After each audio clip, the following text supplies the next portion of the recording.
జై శ్రీరామ్. శ్రీమాత్రే నమః. శ్రీ గురుభ్యో నమః. 2026 సంవత్సరం జూన్ 28వ తారీఖు నుంచి 2026 సంవత్సరం జూలై 4వ తారీఖు వరకు ఈ వారం యొక్క గోచార గ్రహస్థితుల ఫలితాలు. ఈ వారంలో ఉన్న గోచార గ్రహస్థితులు, గ్రహగమనాలు, అలాగే దాన్ని అనుసరించి గోచార గ్రహగమనాలకు అనుసరించి తదనుగుణమైన ఫలితాలు ద్వాదశ రాశుల వాళ్ళకి, ద్వాదశ లగ్నాల వాళ్ళకి పరిశీలిద్దాము. ముందుగా గోచార గ్రహగమనాలు. వృషభ రాశిలో మంగళ సంచారము, మిథున రాశిలో రవి సంచారము, కర్కాటక రాశిలో బుధదేవుడు, బృహస్పతి వారు, శుక్రాచార్య వారి సంచారము. బుధ భగవానుడు ఈ నెల 30వ తారీఖు నుంచి వక్రగతిలోకి వెళ్తున్నారు. ఈ వారం అంతా కూడా ఇంకా కొన్నాళ్ళు వక్రగతిలోనే ఉంటారు, అది ఉంటుంది. ఈ నెల 30వ తారీఖు నుంచి వక్రగతిలోకి వెళ్తున్నారు. ఈ వారం 30వ తారీఖు నుంచి వక్రగతిలోకి వెళ్తున్నారు. సింహరాశిలో కేతుదేవుని సంచారము, కుంభరాశిలో రాహుదేవుని సంచారము, మీనరాశిలో శని మహారాజు సంచారము. అన్ని రాశుల్ని చాలా వేగవంతంగా, అన్ని ప్లానెట్స్ లో చాలా వేగవంతంగా చుట్టి వచ్చే గ్రహం, ఏకైక గ్రహం చంద్ర భగవానుడు.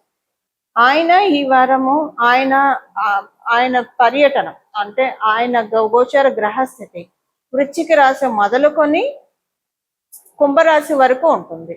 ఆయన 4 రాశులు ఆయన సంచారం సాగిస్తున్నాడు చంద్ర భగవానుడు.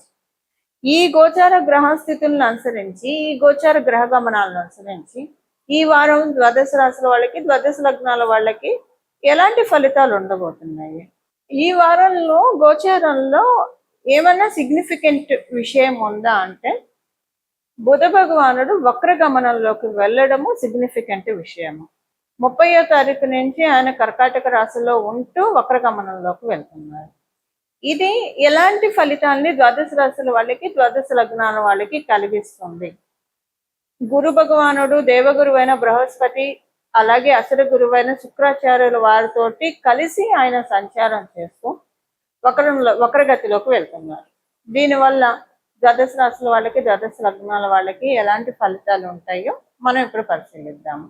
కన్యా రాశి. కన్యా రాశి, కన్యా లగ్నంలో పుట్టిన వాళ్ళకి ఈ వారము, కన్యా రాశి, కన్యా లగ్నంలో పుట్టిన వాళ్ళకి మీ ఎల్డర్ సిబ్లింగ్స్ తోటి మీకు వాదోపవాదాలు ఎక్కువగా ఉంటాయి. ఎంత వాదోపవాదాలు అంటే వీలున్నంత వరకు ఇది మీ ఎల్డర్ సిబ్లింగ్స్ తో ఉండొచ్చు, మీ ఫ్రెండ్స్ తో అయినా ఉండొచ్చు. సో వీలున్నంత వరకు ఎక్కువగా ఆర్గ్యుమెంట్స్ లోకి వెళ్లకుండా ఉండడానికి ప్రయత్నించండి. ఎందుకంటే ఈ వారము వాదోపవాదాలు ఎందుకో మిమ్మల్ని బ్యాడ్ చేశారేమో అని అనిపిస్తుంది. మీకు బ్యాడ్ రిమార్క్స్ ఎక్కువగా వచ్చే ఛాన్స్ ఉంది సిబ్లింగ్స్ వల్ల, అది కూడా ఎల్డర్ సిబ్లింగ్స్ వల్ల. యంగర్ సిబ్లింగ్స్ ఉంటే కనుక ఈ పాయింట్ అప్లికేబిలిటీ ఉండదు. ఈ విషయంలో కొంచెం జాగ్రత్తగా ఉండండి మీరు మీ ఎల్డర్ సిబ్లింగ్స్ తోటి. అలాగే మీకు ఒకవేళ ఎల్డర్ లేకపోతే కనుక, మీరే ఎల్డర్ అయితే మీ ఫ్రెండ్స్, మీ సోషల్ సర్కిల్ వాళ్ళతోటి ఇబ్బంది ఏముండదు, వాళ్ళతోటి మీకు అనుకూలతలు ఉంటాయి. అంటే అది రివర్స్ కాంబినేషన్ ఉంటుంది. వాళ్ళ వల్ల మీకు అనుకూలతలు చాలా ఎక్కువగా ఉంటాయి. మీరు ఈ వారము కొన్ని అంటే నరాలకి సంబంధించిన విషయాల్లో కొంచెం నర్వ్ రిలేటెడ్ ఇష్యూస్ కొంచెం రావడానికి అవకాశం ఉంది స్లైట్గా. సో మీరు ప్రాపర్ ఫుడ్ టైంకి తినడము, పడుకోవడము ఇది బాగా మీరు మెయింటైన్ చేయాలి, లేకపోతే దీనివల్ల కొంచెం హెల్త్ ఇష్యూస్ రావడానికి ఛాన్సెస్ ఉంది. సో ఈ విషయంలో కొంచెం జాగ్రత్తగా ఉండాలి మీరు. ఉద్యోగ ప్రయత్నం చేస్తున్న వాళ్ళకి అనుకూలమైన ఫలితాలు ఉన్నాయి. వ్యాపారస్తులకి మంచి శుభ సమయమే. అన్ని రకాలుగా కూడా లాభస్థానం బలంగా ఉండడం వల్ల మంచి రిజల్ట్స్ ని పొందే సమయంలో ఉన్నారు కన్యా రాశి, కన్యా లగ్నంలో పుట్టిన వాళ్ళందరూ కూడా. ఈ వారం చేసుకోవాల్సిన పరిహారము. బుధ భగవానుడు వక్రగతిలోకి వెళ్ళారు కాబట్టి ఈ వారంలో మొదటి 2 రోజుల తర్వాత 30వ తారీఖు నుంచి మొత్తం కూడా ఈ వారం మొత్తం కూడా విష్ణు సహస్రనామం చదువుకోవడము అత్యద్భుతమైన ఫలితాలని ద్వాదశ రాశుల వాళ్ళకి, ద్వాదశ లగ్నాల వాళ్ళకి కలిగిస్తుంది. విష్ణు సహస్రనామం కావచ్చు, లలిత సహస్రనామం కావచ్చు, శివ సహస్రనామం కావచ్చు, ఏదైనా కూడా సహస్రనామాల్ని చదవడం వల్ల లేదా వినడం వల్ల చాలా మంచి ఫలితాలు వస్తాయి. మీకు కుదిరితే కనుక ఉదయం పూట అమ్మవారి సహస్రనామము, మధ్యాహ్నం పూట విష్ణుమూర్తి సహస్రనామము, అలాగే సాయంత్రం పూట శివుడి యొక్క సహస్రనామాలు. ఇవి చదవడం కానీ వినడం కానీ చేస్తే చాలా మంచిది. ఈ రెండిట్లో ఏది లేదు, ఏది రోజులో ఏదో ఒకసారి ఏదో ఒక సహస్రనామం మీకు ఏ టైంలో కుదిరితే ఆ టైంలో చదవండి. అంటే చదవడం అయితే స్నానం చేసి శుచులయ్యి దేవుడి దగ్గర దీపారాధన చేసి చదవండి. ఒకవేళ మీకు అలా కుదరలేదు, బిజీగా వెళ్తూ ఉన్నారు, వినడానికి ఎప్పుడైనా వినచ్చు. సో మీరు ఏ ప్రదేశంలో ఉన్నా మీరు చక్కగా ఇప్పుడు మనకి యూజర్ ఫ్రెండ్లీగా ఉంది కాబట్టి యూట్యూబ్లో మీరు పెట్టుకొని వినండి. ఏదైనా చేయండి, మంచిదే.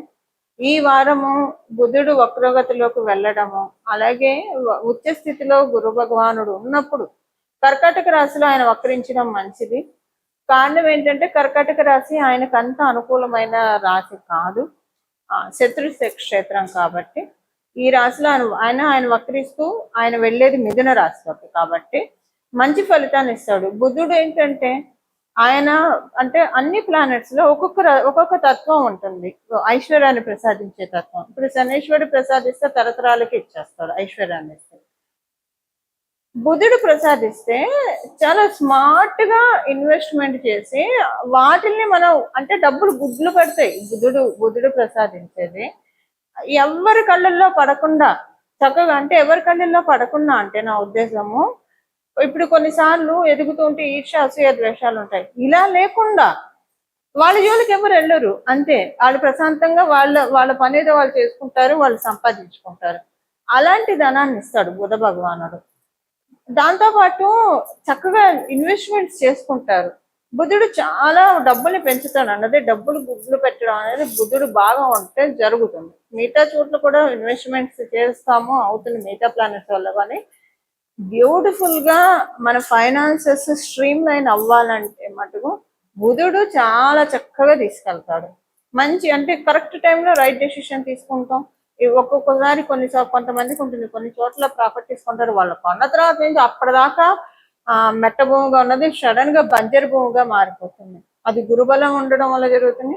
బుధబలం ఉండడం కూడా మెయిన్ ఇంపార్టెన్స్. బుధబలం ఉంటే ఇన్వెస్ట్మెంట్ చాలా బాగా అవుతుంది. అలా డబ్బులు పెంచుకోవడానికి ఇది సరైన సమయం కాబట్టి ఈ సమయంలో ఏదైనా సహస్రనామాలు చదివితే కనుక చాలా చక్కటి ఫలితాలు వస్తాయి. చదివినా విన్నా కూడా. ఇవి ఈ వారం యొక్క గోచర గ్రహస్థితుల ఫలితాలు మరియు తదనుగుణంగా చేసుకోవాల్సిన పరిహారం కూడా. ఇలా మనందరం కూడా భగవంతుడి ఆశీస్సులు పొందాలని చెప్పి, మన జీవితాలు సుఖ సౌఖ్యాలతో నిండాలని చెప్పి మనస్ఫూర్తిగా మనందరి తరఫున భగవంతుని శరణు వేడుకుంటూ మంగళం. నమో భగవతే వాసుదేవాయ. బుధుడు వక్రగతిలోకి ఉండడమే ఒక స్పెషల్ సిగ్నిఫికెన్స్. అంటే కాలపురుషుడు కుండలిలో సహజ లాభస్థానంలో లాభాధిపతి అయిన, అంటే వన్ ఆఫ్ ద లార్డ్, కుంభరాశికి వన్ ఆఫ్ ద లార్డ్ అయిన రాహు భగవానుడు కూడా ఆయన స్వక్షేత్రంలో ఉండడము, గురు భగవానుడు ఉచ్చ స్థితిలో ఉండడము, ఇవన్నీ కూడా అందరికి ఫైనాన్సెస్ జీవం పోస్తుంది. గత కొంతకాలంగా చాలా మంది ఆర్థికంగా చాలా ఇబ్బందులు పడుతున్నారు. కొంతమందికి చాలా బాగా ఉంది, కొంతమంది చాలా ఇబ్బందులు పడుతూ ఉన్నారు.